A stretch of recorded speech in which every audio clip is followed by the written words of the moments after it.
Court is on the record in City of Conneaut versus Ricky L. Harris, case number 25 TRD 28. This case is set for a plea hearing today. It's actually set for a jury trial this coming Thursday of this week. The court received a notice in motion filed by the defense this past Friday, July 18th.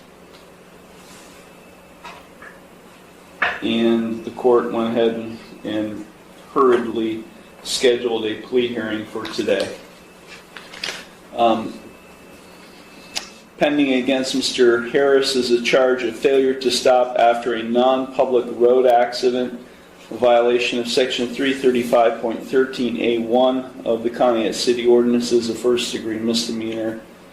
Mr. Harris is present. He's accompanied by his attorney, Philip Heasley. Also present is Law Director John Lewis. Mr. Lewis, the court has received a status report. Thank you, Your Honor. The offer that we have discussed here, should the court be willing to accept this, would be an amendment of the charge to the charge of failure to stop after an accident involving the property of others. It is still a first-degree misdemeanor, and that is under Ordinance 335.14A.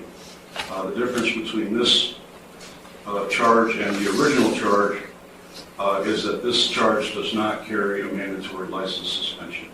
I discussed this amendment with Destiny Kreider. She is the individual whose car was struck back in December 21st of 2024, actually. I discussed it with her. She was not concerned about the license suspension at all. All she's asking for is restitution for her vehicle that was damaged. I have for the court an estimate from West Penn Collision. The damage to this vehicle, which was a 2001 Chevy Blazer, was the grand total for the repairs of that vehicle would have been, the estimate that she provided to me, $6,874. And I have a copy of that for the court. I also provided one to Mr. Heasley.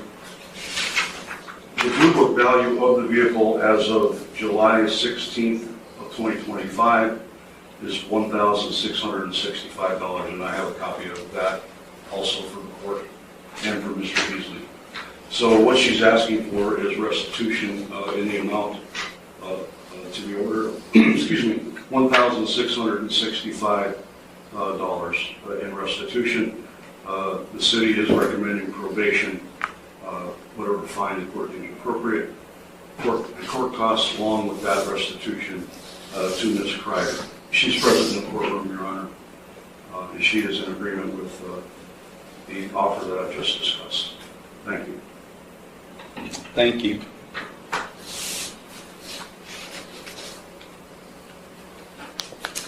And the victim's name again is? Destiny Kreider. Ms. Kreider, I'm sorry, you're not listed here in the original charge. Ms. Kreider, thank you for being here today. Did you understand everything that Mr. Lewis just outlined in the terms of a proposed resolution? Yes, sir. And are you in favor of that proposal? Yes, sir. Thank you very much. Mr. Heasley? Thank you, Your Honor. We would express our appreciation on the record, co-counsel who is not present, Attorney Brianna Allen, and myself for the court accommodating this plea hearing, hopefully to avoid jury trials scheduled for later this week. We have discussed at length with our client, Mr. Harris, the offer. He very much wishes to resolve this matter, Your Honor, along the lines of the stated plea offer, although he is aware that this court does not have to follow such plea agreement. The main difference being, as Mr. Lewis, I think, indicated, the difference is between a mandatory license suspension under the original statute, or in this case, Conneaut Ordinance, and the amended one, which involves an accident involving property rather than something other than that. We have communicated the offer. I've communicated the offer to Mr. Harris.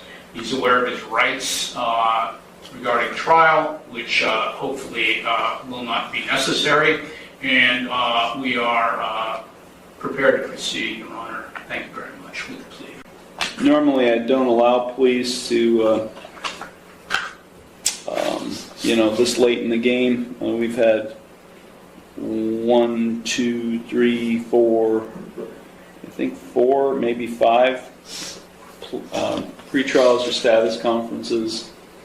But because the level or degree has not changed, and essentially not much has changed in the way of the plea other than what was outlined by the counsel, I will allow this plea to go forward. Thank you. Mr. Harris, it's my understanding today you wish to plead guilty to an amended charge of failure to stop after an accident involving property of others, a first-degree misdemeanor, a violation of Section 335.14a of the Conneaut City Ordinances. Is that what you wish to do today?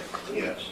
Okay, I'm going to provide to you, Mr. Heasley, a written waiver of your trial rights and right to a jury trial and acknowledgement of effective plea. If you find that document acceptable, you can sign and date at the bottom.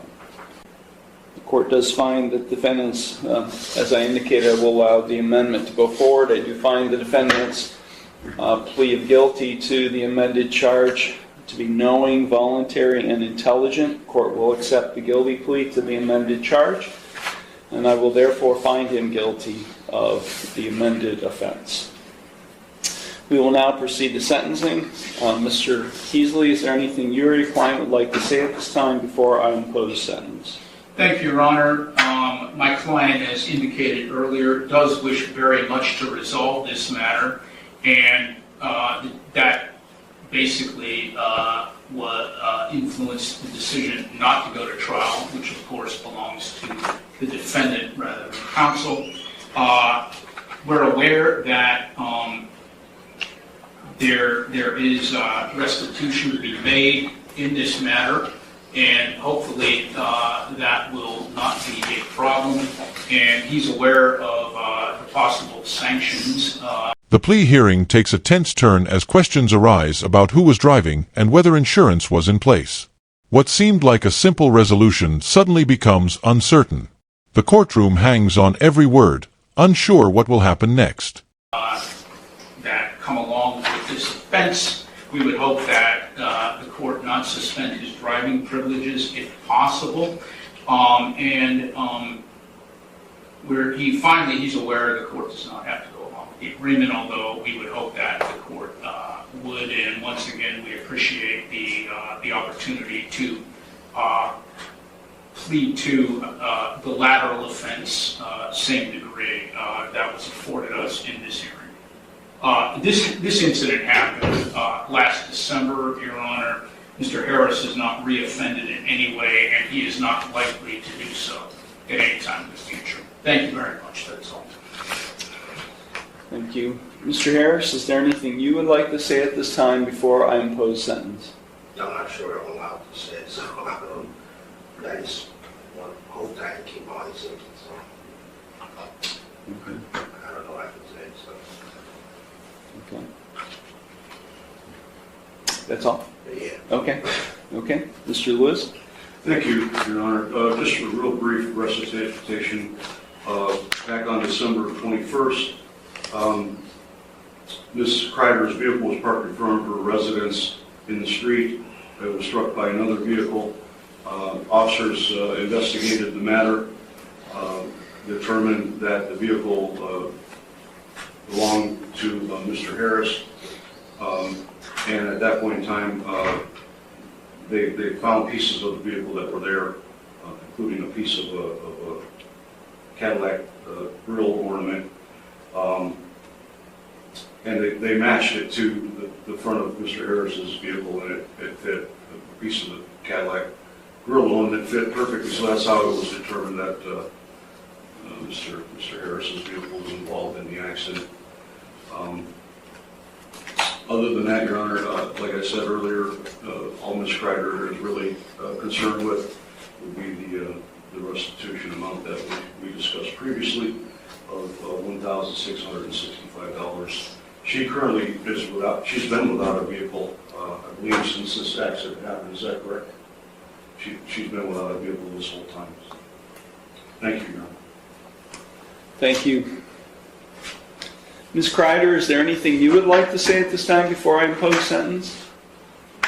No? Okay. Thank you. So I think if there's a restitution component being included in, it seems, because this was not a citation that was issued, this was a complaint filed with the law director, so I can't tell from the paperwork filed with the court whether he had insurance or not, but I'm assuming since restitution is a component of the sentence that there was no insurance? I wasn't the one driving it, so Was there insurance on the vehicle? I don't know. I didn't do it, so I don't know. I didn't have the car in my possession. But Help me understand this. What does he mean by he didn't do it? it was I'm sorry. Go ahead.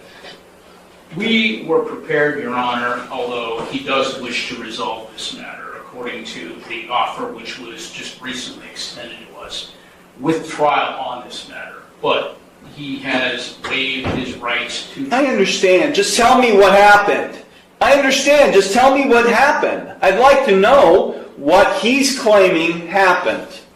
Another individual, Your Honor, was operating the vehicle at the time of the accident, not Mr. Harris. But he does wish to resolve the matter in lieu of trial. I just accepted your plea of guilty to this charge, Mr. Harris. I'm now in the sentencing stage. Okay, I understand, but I'm being advised by my lawyer. So I'm not, that's what I said. I don't know what I'm allowed to say and not allowed to say. I'm trying to be respectful. The judge wanted to know regarding insurance on the vehicle, Cadillac Escalade. I get that. And I didn't have insurance on that vehicle.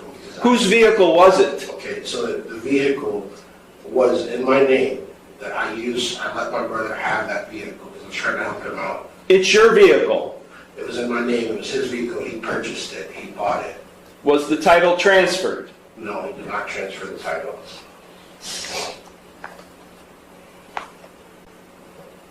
I'll continue to talk very well. You can talk to your attorney. I'm trying to pull teeth here about what happened. I mean, I'm sentencing you, and I don't have all the information. Okay? Was he in the car? No. I feel like I'm cross-examining him. Was he in the car at the time? No, sir. Okay. So, here's what I'm getting at, Mr. Heasley, specifically for you. If he pleads to a charge where he's operating a vehicle in an accident, and he's not able to provide proof of insurance on the vehicle he was driving, what happens? It's a non-compliance suspension with the Bureau of Motor Vehicles. Right? I mean, I know this amendment was all about trying to avoid a license suspension, but if he pleads guilty to operation and he's not able to provide proof of insurance, then it's a non-compliance suspension. Right? Yes, sir. Do you have the restitution to pay today? No, sorry. How long will it take you to get it, Mr. Harris? Around about a month, maybe a month. This case has been pending since December. You haven't been setting any money aside for that possible consequence? I'm living paycheck to paycheck. I Okay. have 5 kids, which I'm sorry, Mr. Harris, I'm but asking- take a look behind you. I didn't do it You just pled guilty to it. because I'm being advised by my attorney. I asked last time I was here, I asked if I could talk. No one's letting me talk. Well, we've got an appeal issue right now. We got an ineffective assistance of counsel claim right now. And I'm not going to allow this thing to go up on appeal and you guys spend all kinds of time dealing with an appeal. I'm going to leave. And you guys are going to talk about this, and then we're going to resolve it, because I'm not sentencing right now. Because I'm not going to allow you to waste your time having to deal with an appeal on an ineffective assistance of counsel claim. This case is going to a jury trial. I'm vacating the conviction. This case is going to a jury trial on Thursday. You want your trial? You got it, Mr. Harris. This case is being vacated. I'm sorry, Ms. Kreider. This case is going forward to a jury trial. I'm vacating the conviction, and we are not proceeding the sentence. In a shocking twist, the guilty plea is vacated. The case is now set for a jury trial, leaving the outcome completely unknown. Tension grips the courtroom as everyone braces for what comes next.